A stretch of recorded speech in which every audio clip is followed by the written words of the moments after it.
never seen such desolation. I think we drove for a mile and there wasn't a building hardly standing. Nobody knew what was going on. They called the situation fluid, but fluid means that nobody knew anything. It was different. If I had done something else, I don't know what I would have done. We're talking today with Gene Van Zee of Grand Rapids, Michigan, and the interviewer is James Smither of the Grand Valley State University Veterans History Project. Okay, Gene, can you start us off with some background on yourself, and to begin with, where and when were you born? Well, I was born in Pella, Iowa, April 1, 1929. All right, and did you grow up there? I grew up there. It's my hometown, and went to grade school there in one-room country school, and went to Pella High School for high school education, and from there I went down to Calvin. Okay, and what was your family doing for a living when you were growing up? My dad was a pig farmer, good Iowa pig farmer on a nice piece of ground east of town, and I grew up on the farm, not really caring much for the farm, but it was convenient, close to town, and a great place to grow up, actually. Okay. Now, the 1930s were kind of a tough time to be a farmer. Do you know much about how your father fared during the Depression? Well, he didn't fare too badly, actually. He decided to intensively raise pigs, and so he started with the litters and grew his own pigs to feeder pigs, and then sold them off, and then kept the sows and boars for the next generation of pigs, and so it was a sort of perpetual activity. And I think he did really quite well considering the economy at that time. He didn't spend money on fertilizer. He'd haul manure, and he would also not spend a lot of money on commercial feeds. He would feed what he grew. So he didn't have to borrow a whole lot to support the operation. I don't think he did, no. And so that... He never spoke much about it, but never had a sense that we were poor or had a problem.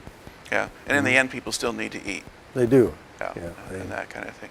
Okay, now, you'd have been about 11 years old when Pearl Harbor happened. Do you remember hearing about that?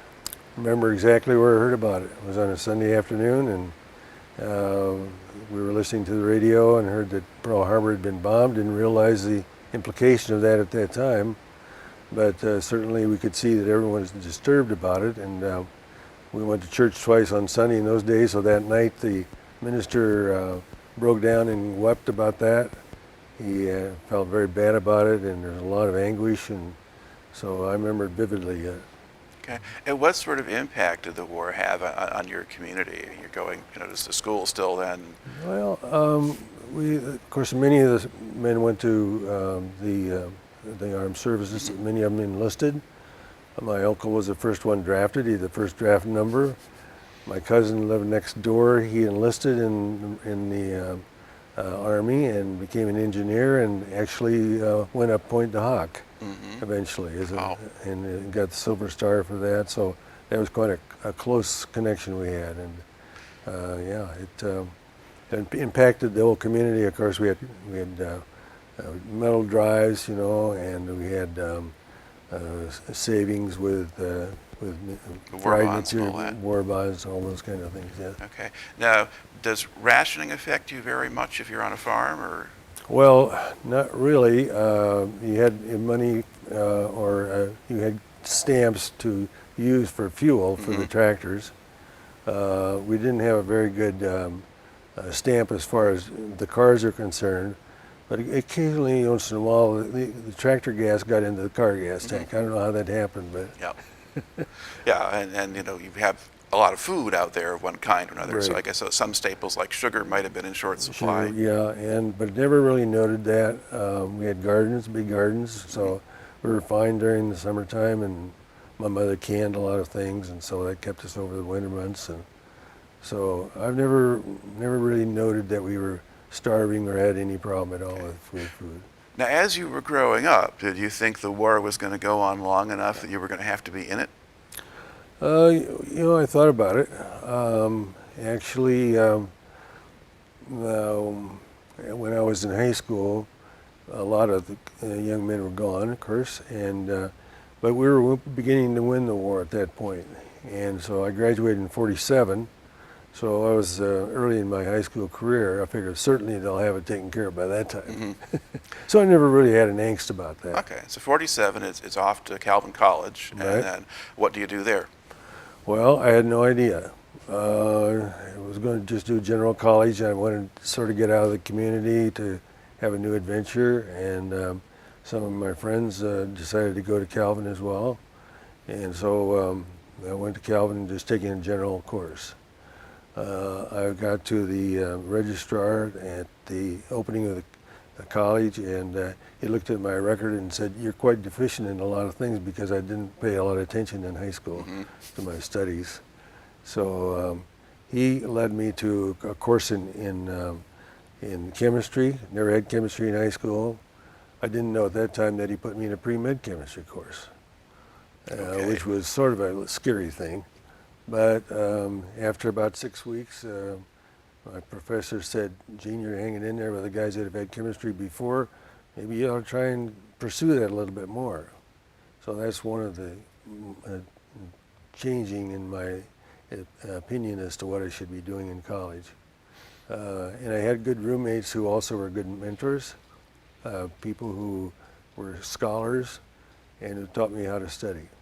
Yeah, and Calvin, maybe you didn't have quite as much trouble with everyone going and drinking beer as we now have in a lot of our campuses. All No, I right. don't remember that at all. Yeah, it wouldn't have been very appropriate there. Okay, now at the time that you went in, 47, was there still a substantial military draft going on?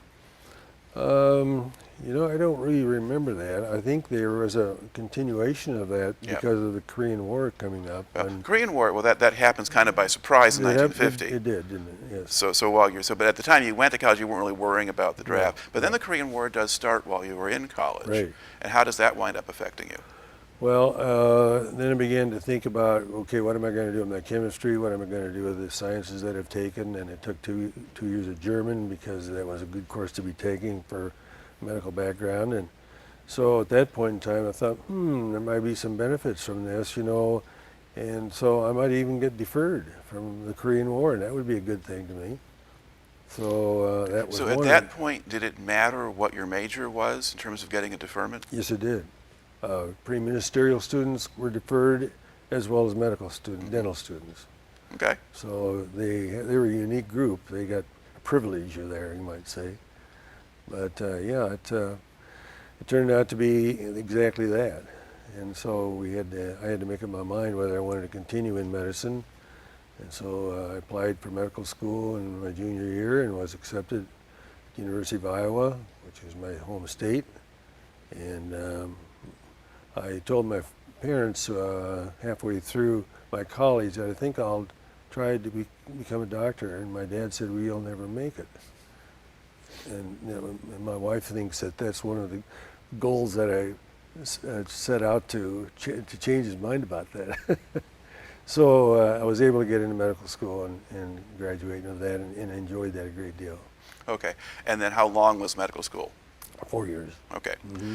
And then at the end of it, what were your options? Well, the options were to go to medicine, and I really never gave it a thought what else I would do with my majors in college. But in terms of specific career track within medicine, you just go straight into a residency No, or? I just didn't really get that far. I just wanted to get into medical school and make it. And as I went through school, I was able to have a feeling as to what I wanted to do. I knew there were several things I didn't want to do, so I decided then to get into a field where I could use my love for talking to people and meeting with people and understanding people, and my love for science. So I really went to college with the idea I might become a music major, and I changed that idea because I played the tuba, which I still do, and Calvin didn't have more than 2 tubas to use, so that sort of took care of that right there. Okay. But now you had been sort of, I guess in the time you were in college, I mean, the draft had gotten to be a fairly substantial thing. And was there still a prospect that you might be drafted after you finished medical school? No, because once we got deferred, we knew that we had to serve 2 years of obligated service, usually in a foreign country or at sea or whatever. So I already knew that ahead of time, that I would have to do that. And so that's one of the reasons why I chose then to join the Navy while I was in medical school and take my internship in the Navy. Okay. Now, why the Navy? Well, I had a buddy who wanted to do that, and I thought that might be a good idea. I didn't like the idea much of being in an infantry. I didn't really care much for the Navy either because I still don't know how to swim. And so at this point, I just decided that, well, we'll give it a whirl. Okay. And it was purely, a random decision, you might say. Okay. Now, once you sign up, where do you go for processing? Where do you go for training? Well, once you graduate from medical school, and now we're in the Navy chose to send us to Pensacola Naval Hospital. And at that point, we had to sort of go along with that. You didn't know where it was going to be going, where you were going to be going, but Pensacola turned out to be an excellent place for us. Okay. I couldn't have found a better internship, really. It was very general and not confined to any particular specialty, and just tailor-made for me, actually. Okay. Now, what kind of military training did you get? Military training we had consisted of getting out in the parking lot at Pensacola one Saturday afternoon with a Marine sergeant who was going to teach us how to march. And after about an hour, he said, "Get back to work, guys. We're not going to do any more." That was our military training. That was my military training. Okay. Did you get any kind of orientation to the Navy? This is No. here it is, how it works, anything like that? No, not much. Okay. So really, they're not making any pretense that you're really military personnel in any Right. way other than just being doctors. That's right. Okay. So now, what kind of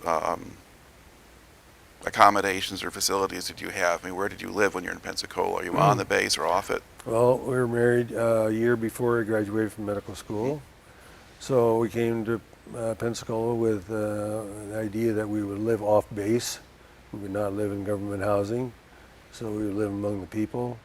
So we just went to a realtor and found a place to rent for $100 a month. Okay. And that was a good place to be. All right. And did your wife take a job while you were there? Or? No, she did not. She was pregnant with her first daughter, and so the daughter was born August 5, and we arrived there on 1st of July. Okay. So she was a mother, Yeah. and she remained a mother, like Right. that all of her life, basically.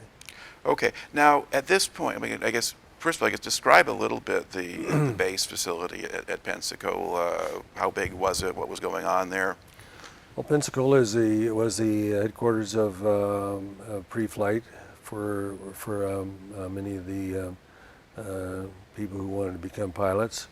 So a school of aviation medicine was there for another school, but Pensacola is basically there to serve the fleet and train pilots. And so this was not just secondary, this was primary as well as secondary. And so it's been there a long time. It's a nice place to be, nice place to spend a year, and had a good hospital. And that's basically what I cared for. Okay. Now, you're there in between wars, so it's not like there's a lot of military casualties coming in. So what sort of business did you get as a doctor? Well, of course, there's still a lot of government employees in that area. So you take care of the personnel, the dependents, as well as the community of the Navy, which is pretty substantial. I don't remember exactly how big our hospital was. I think it was close to 100 beds, which is quite a bit in those days because we kept people longer than we do now. And it was an excellent training for me because we had a lot of people with babies coming along. And so one of my benefits was getting a love for obstetrics. So I delivered 250 deliveries that first year. And the way I learned that was see one, do one, and teach one. One of that, you've probably heard of that before, but nevertheless, that's how you learned in an internship. And you learn from your mentors who preceded you. You learn from the staff people who were regulars there. We were all in the reserves, of course, as interns. We had 6 interns in Pensacola, and we were divided into 2 different groups. And so we worked about 24/7 actually, and every other weekend off and every other night off for a year. Okay.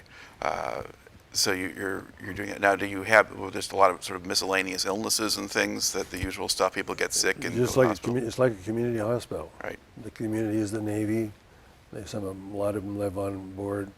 We had sick call because we had a lot of personnel, Navy personnel, sitting on comms who did all the grunt work. You know, they were there without families, of course.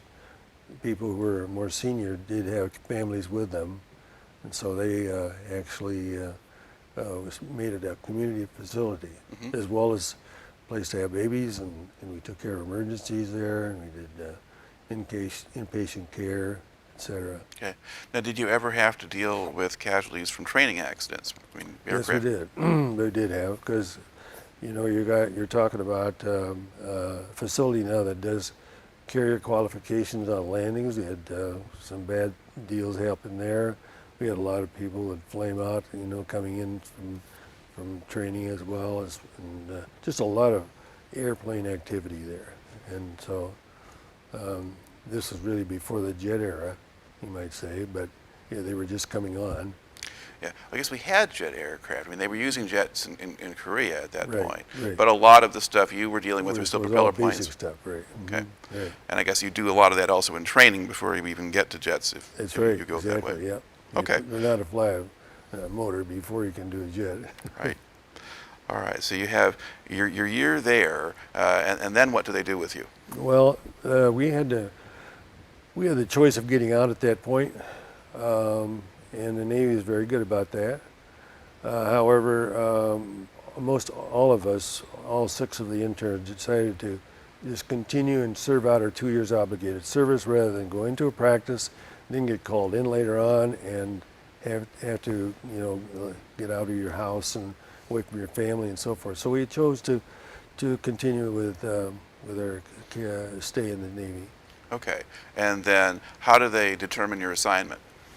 Well, I think it seemed to us just sort of random. Everybody had to go overseas, or did go overseas. And so I asked for a couple of different places overseas that I thought would be very nice, like Italy and Honolulu and so forth. But instead they sent me to Japan, which I think was probably the best thing that could have ever happened to us. All right. Got us into another culture. My wife was able to go with me. Our daughter was able to go with us.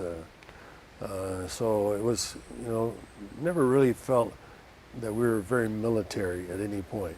It seemed pretty natural. Okay. How did they get you to Japan? Well, we had a car, of course, in Pensacola, so we drove from Pensacola back to Pella, and then we went to Toronto, where my wife's family was living at that time. Then we went to San Francisco. We drove there. So we had a month to do this, a month's transition. And so there they put us up in a nice hotel, waiting for the call to go to Japan.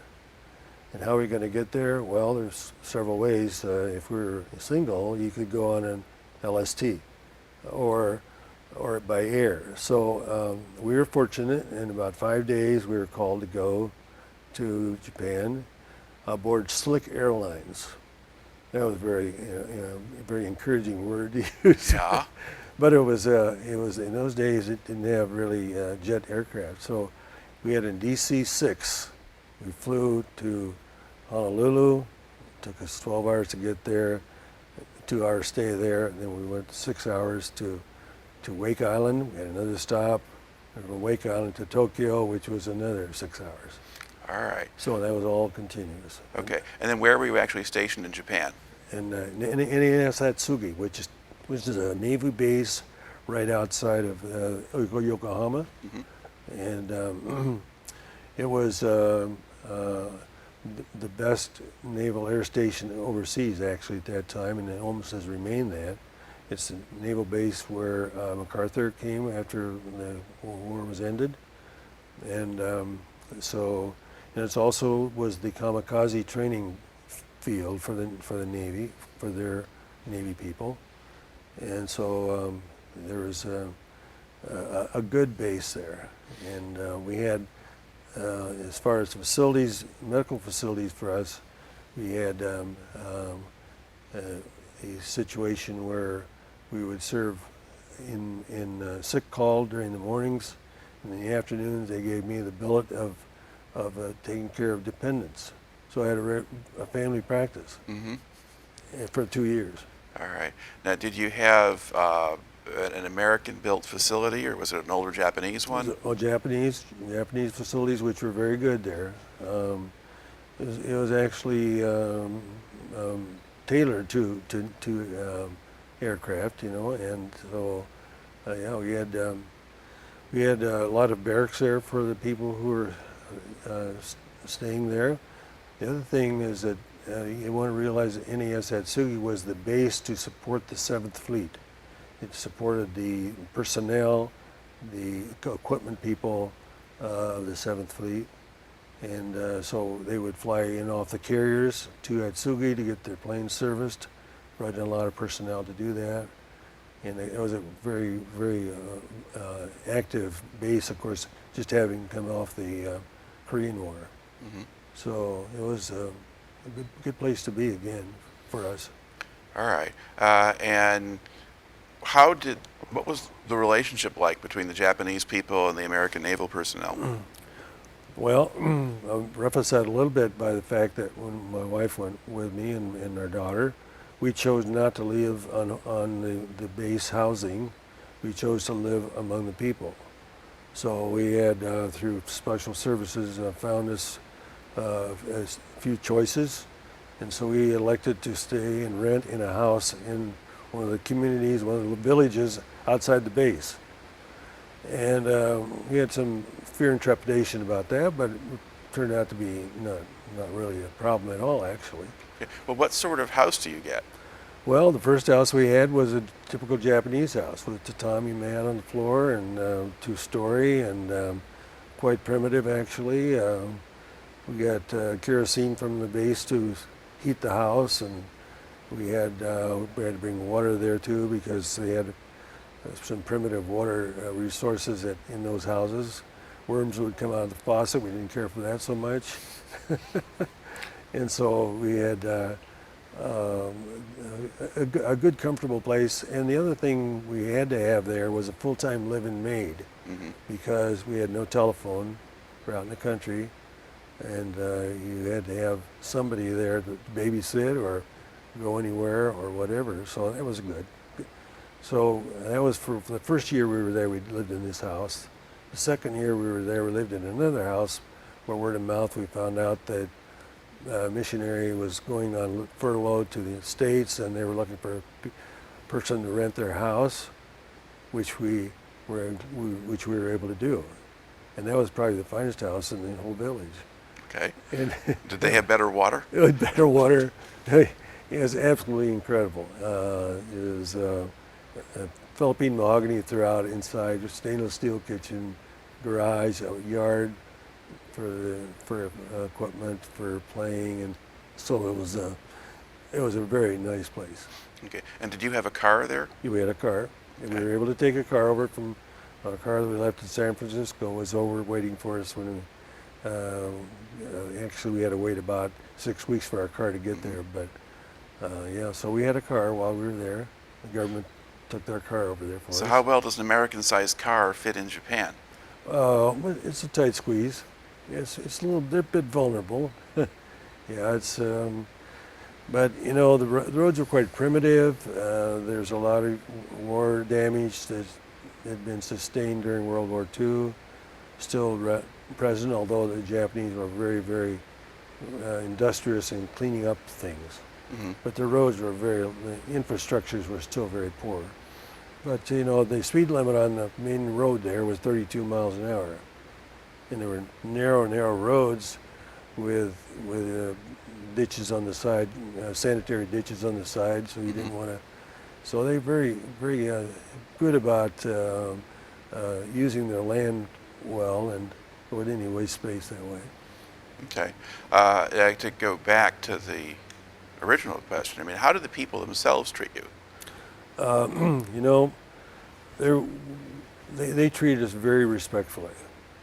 You know, MacArthur and Hirohito primarily said to the Japanese citizens when we won the war, you will respect these people. And they were very respectful to us. Contrary to all the bad things we had about this kind of problem and that kind of problem, no doubt they were there, but in our situation, on our base, and in the communities in which we lived around there, we did not see any real bad things at all. They treated us with respect, and they bowed to us, and we didn't understand the language, but we got to learn about some of the neighbors, got to know them later on. They were very pleasant, and we felt perfectly safe there. We felt no danger at all. In fact, the matter is, we sometimes didn't even lock our doors. But we did have a Japanese maid, and we had a second maid in the other house, and she could live right with us. So that may have made some difference. But no, I never felt any antagonism at all, really. Yeah. Of course, by this time, it's 10 years after. I mean, it's not an occupation anymore. Right. You're just Americans who were based there. Right. And in the era of the Cold War, and with the Soviet Union and Communist China and North Korea right over there, Right. it might not be so bad having some Americans around. Right, exactly. Yeah. Yeah. Now, to what extent had Japan kind of recovered from the war experience? You said there's still some destruction you could see in some There's places. some destruction in Yokohama. Yokohama was within a half-hour drive of our place, and there was a lot of rubble there, and they were just kind of tearing it all down, and not a lot of rebuilding it at this point. Just a cleanup operation, you might say. They're working on their infrastructures, trying to get bridges built again, and roads were put more in service, and it's incredible the way they cleaned up, you know.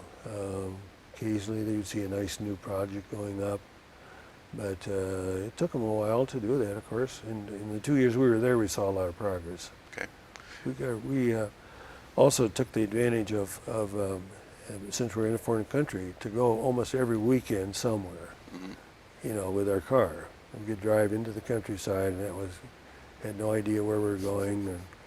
But we used those experiences so frequently with friends, and we'd go here and go there.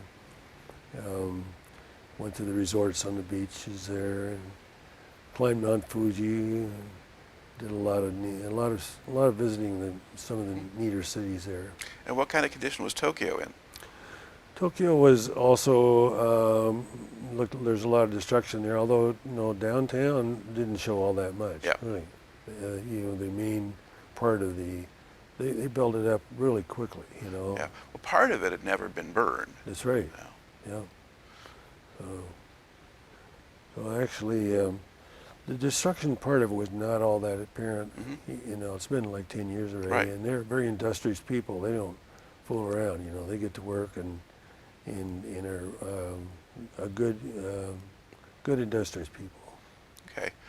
Now, from your perspective, and you're working at this naval station in Japan, were you paying much attention to kind of larger sort of world news, or was anybody really very worried about the Russians doing something, or the Chinese, or is it just a day-to-day job for you? Day-to-day job, yeah. Spent my time, and it's like I had a family practice there, as far as my career is concerned.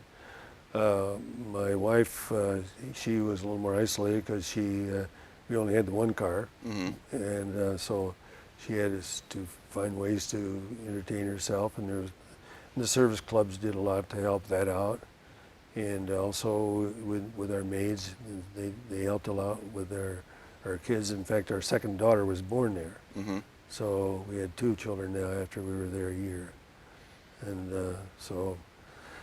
You know, it was I would say, not a trial.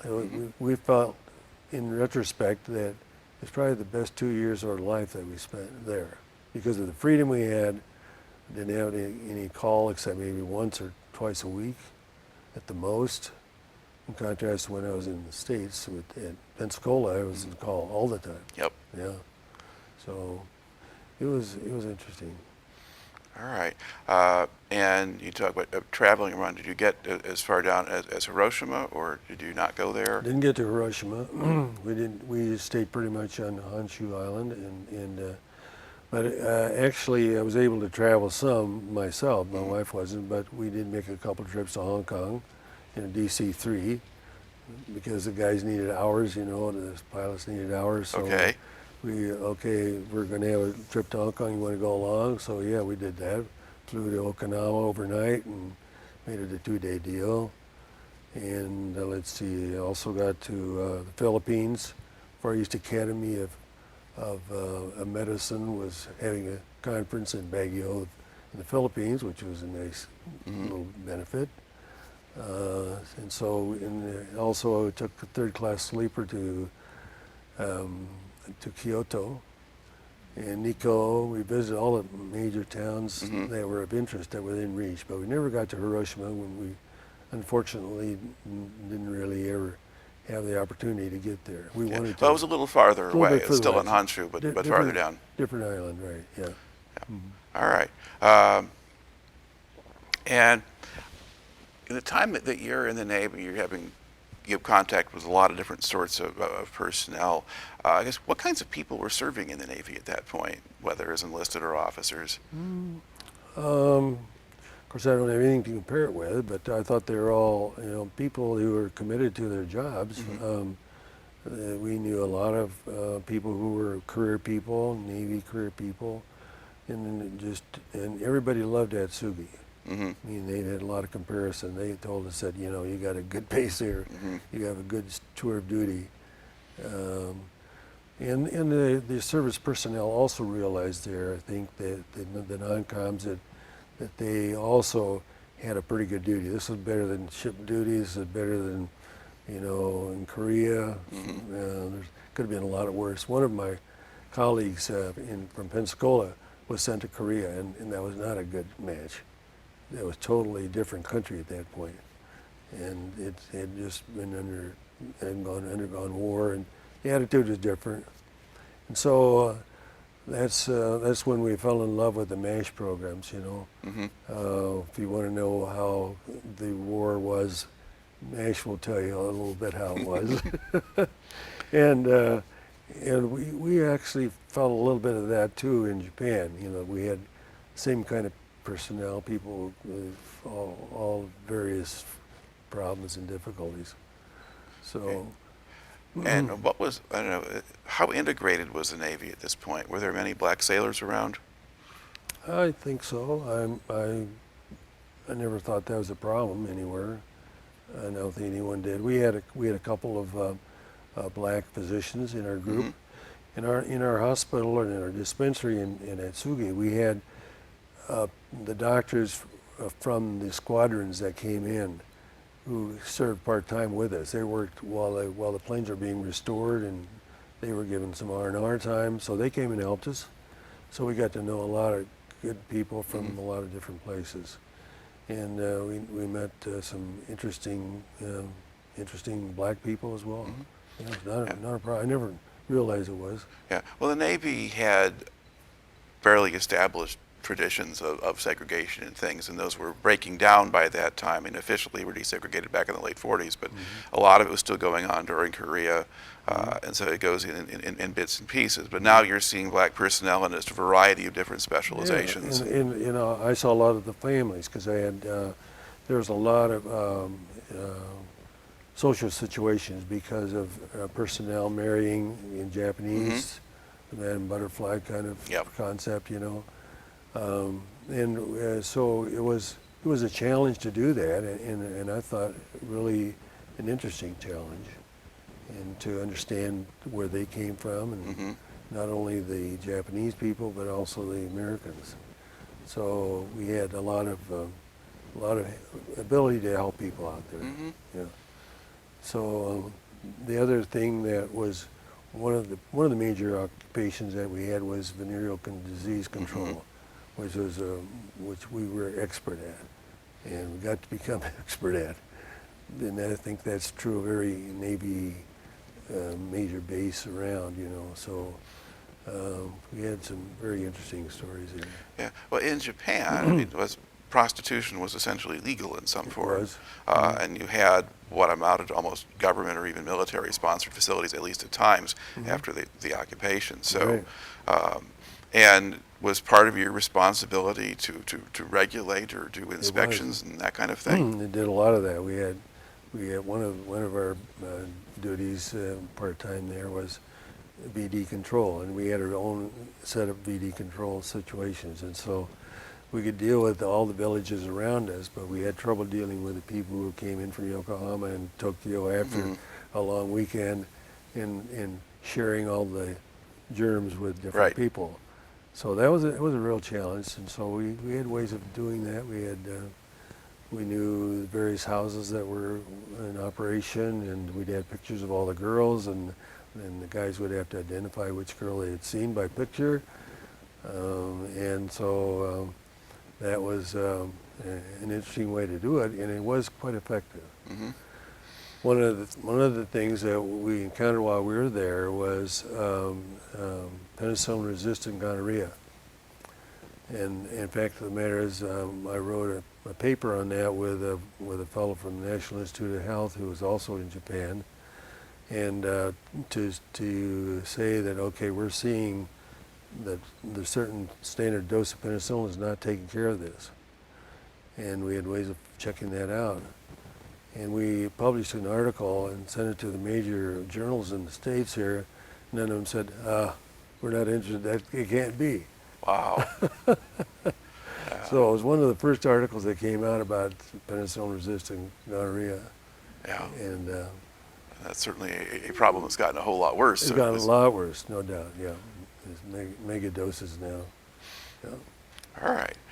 So you have a 2-year obligation. Now, at this point, I mean, does the Navy make any effort to encourage you to stay on, or do they just assume that all these reservists are just going to go back and resume their lives and practices? They had, yes, they had some programs, encouragement programs, but they found out that they were dealing with a bunch of reservists who were not interested in Navy career, didn't want to spend all their life, you know, doing Navy stuff, being alone. The traveling was interesting, you know, component to it, but I don't think any one of our 6 ended up as being regular Navy. And the last shot was when we got back to San Francisco and Treasure Island. They wanted to know whether if they gave us a lieutenant commander assignment, you know, that would make a difference, and most everyone said no. But it was a great experience, and I can see where it might appeal to some people. And Navy really treated us all very well. We got overseas pay, we got doctor's pay. We never made as much money in our lives, you know, as we did then, and maybe since. But nevertheless, it was a challenge. They tried to encourage all of us, all the interns in Pensacola, to go back to that point again, to become flight surgeons, because they were getting low on flight surgeons. So one day they decided to take all 6 of us out to the Gulf with the aircraft carrier Saipan and watch carrier qualifications of the pilots. And we invited up to the bridge and sat with the captain all day, and thought, we didn't go to medical school for this, you know. We don't want to sit around and ride in ships and do this sort of thing. Well, what distinguishes a flight surgeon from just a doctor in the Navy? Well, a flight surgeon is, he's basically responsible for the health of the pilots. And the pilots have special requirements, you know, to keep up, and they have to have special health issues that are taken care of. But there really aren't that many differences, and it's sort of a rigorous training, and they also have to get flight time and that kind of thing, again, which we consider to be a waste of time, you know, as a physician. Right.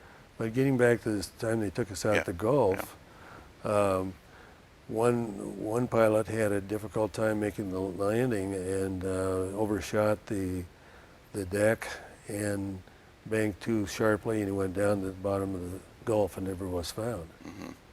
I mean, those are kind of things you don't. In medicine, you're in the Navy, in any military situation, either you can help them or you can't. And so those are not little things; those are big things. Mm-hmm. And so again, that was kind of too bad that happened at that particular time. But I don't think it would have changed anybody's mind if it hadn't happened. Right. Okay. So now you do get out 1958. Now what do you do? Well, 1958, then we get discharged. Wait for my Mercedes to come from Japan because we were able to buy that over there. And then we're looking for a family practice place because I learned that that's kind of what I like to do and thought I would like to do. So we had a number of choices, a place to look. My contacts in Navy medicine, you find people who live in certain areas and say, I'd like to have you come and be family doctor at our town or help my dad out who's a surgeon or something like that. So we spent about, I think, 2 weeks in San Francisco, and then we decided to spend 3 months looking over the United States, where to go.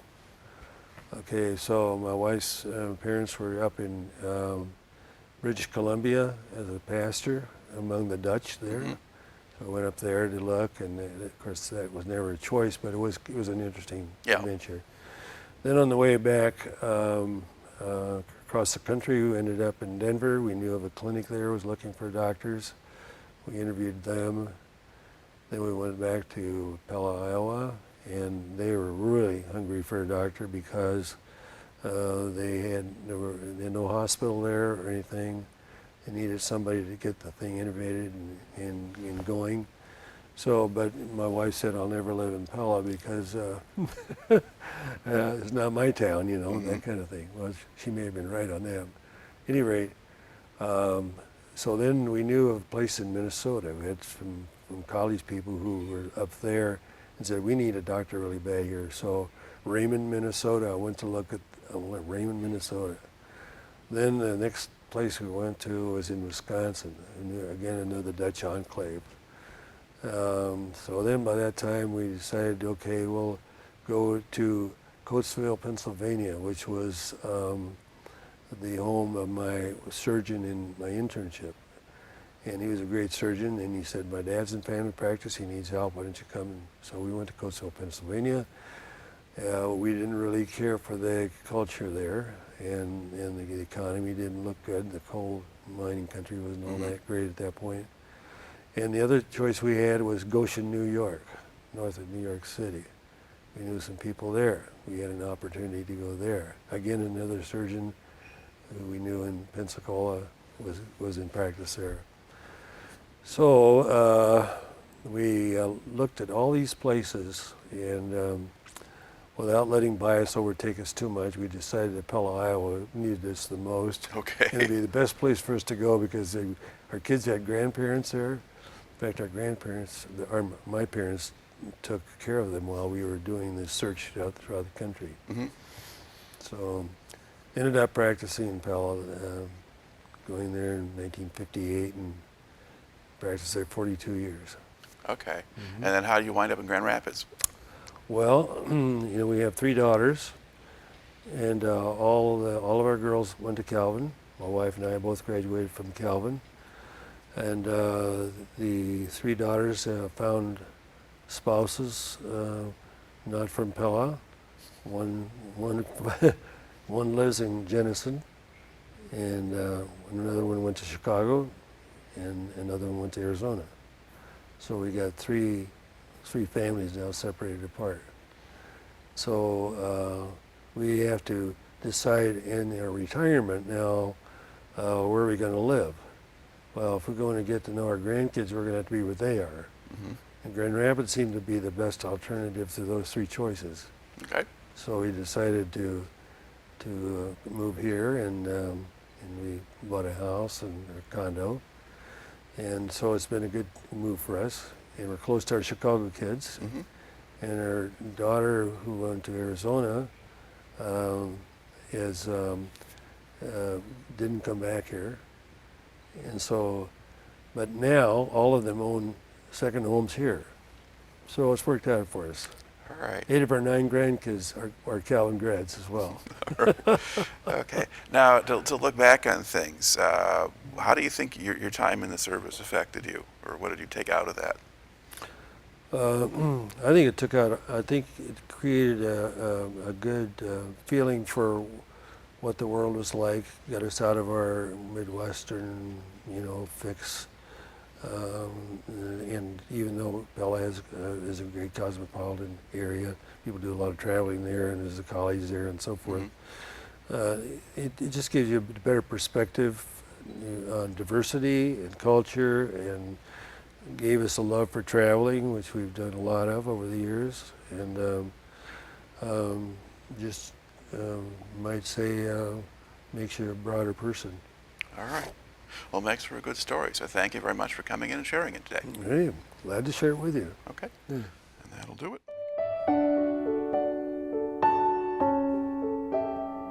I never seen such desolation. I think we drove for a mile and there wasn't a building hardly standing.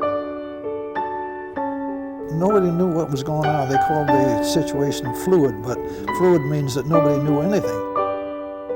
It was different. If I had done something else, I don't know what I would have done.